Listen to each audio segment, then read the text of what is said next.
Gusto mo bang maging patay na patay ang kanyang pagmamahal sa inyo? Kung yes, please continue watching. Hello mga guys, kumusta kayo? Panibagong araw, panibagong video na naman tayo. And sa araw na ito, isa na lang video ang aking ituturo sa inyo na simpleng gabay o simpleng mamamaraan na makakatulong sa atin. At bago ang lahat, gusto ko lang mag-disclaimer sa mga taong hindi naniniwala at hindi gusto ang mga kagaya nitong video. Please skip this video and maghanap kayo ng videos na gustong gusto nyo dahil ang video na ito ay para lamang ito sa mga taong naniniwala and gusto mag-try. Sa lahat po mga nagko-comment po dito sa aking video dito sa loob ng aking channel, mag-iingat sa lahat ng mga nagre-reply sa inyo na dinadala kayo sa kanilang WhatsApp in Imo app upang makaiwas po tayo sa scam. Ayun po, ituturo ko sa inyo paano maging patay na patay ang pagmamahal ng inyong partner sa inyo gamit lamang ang napakasimpleng gamitin natin sa paggawa ng ritual. So, ayun po dito po ay pwedeng gawin sa magka-LDR at magkalapit. And syempre, pwede sa ating babae at lalaki na magpartner and babae to babae and lalaki to lalaki. So, ngayon po, ang kailangan lamang natin dito na gamitin is kailangan mo lamang dito maghanda ng isang maliit na pirasong papel. Kailangan mo dito ng panulat and kailangan din po natin dito ng kandila. So, kung meron kayong pula or pink na kandila, mas maganda. Pero kung wala po, kahit puti na lamang na kandila ang ating gamitin dito. Ngayon po, kapag ready ka na, ay pwede mo na itong umpisahan. Pero bago ang lahat, kailangan na i-claim nyo muna sa inyong sarili na gustong gusto mo itong gawin.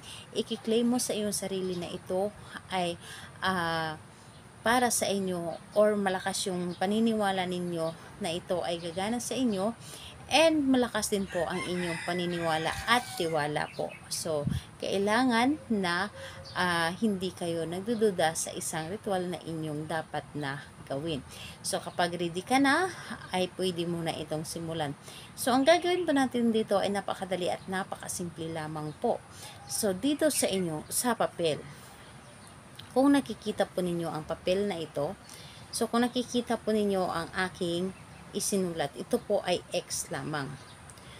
X, tapos dito po ay parang arrow, or dito po ay parang tatsulok na din po, and pagguhit din po dito pababa.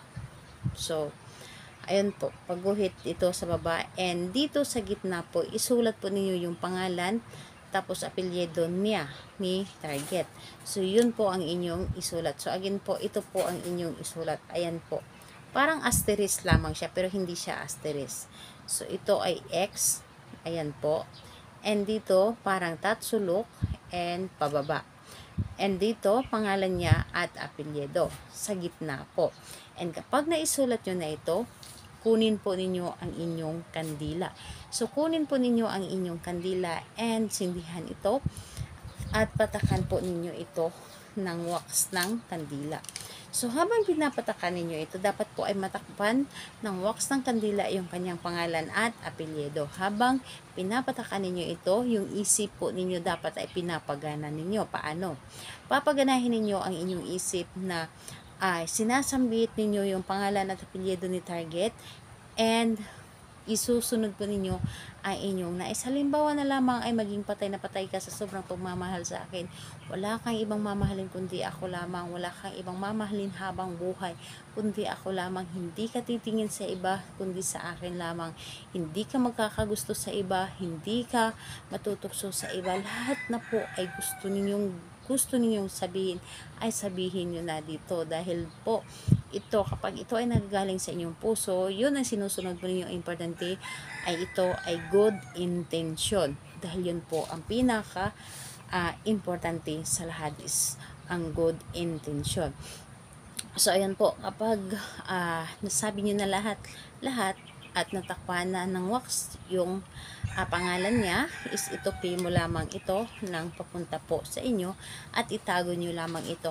Kung meron kayong garapon or sa packet po, pwede po ninyo itong ilagay doon and hayaan nyo ito na gumana ito para sa kanya and kayo po mismo ang makakaramdam na ito ay gumana na sa kanya. So, ayun po, kailan ito pwedeng gawin? Gawin ito sa araw ng Tuesday and Friday dahil yun po malakas na araw na gagawa tayo ng mga rituals.